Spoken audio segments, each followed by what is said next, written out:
ba'zi bir qo'shtirnoq ichidagi eko klinikalar ham juda bir mashinik bo'lib ketyapti-da. Bugun qabulimga bitta er-xotin kelishdi. Eko qildirgandek o'xshamadi, bola tushib qoldi deb. Yerda analizini ko'ryapman. Azospermiya, ya'ni urug'lari soni 0. Operatsiya qayerda qildirdi desam, operatsiya qildirganim yo'q deyapti.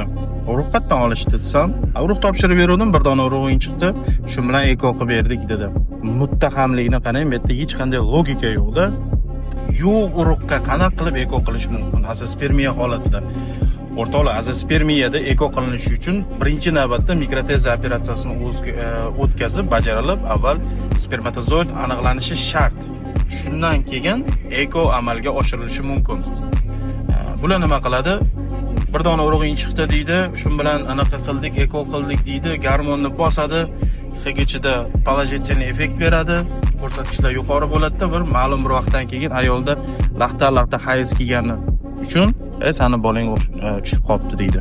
O'rtoqlar, hushyor bo'linglar, aldanib qolmanglar.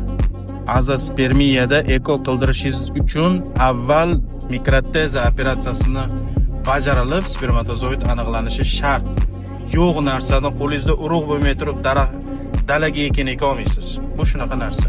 Buni gapirishimdan maqsad juda ham ehtiyot bo'linglar, hushyor bo'linglar. Shaxsan men ekochi emasman, lekin eko qildirishda ishonchli klinikalardan foydalaninglar.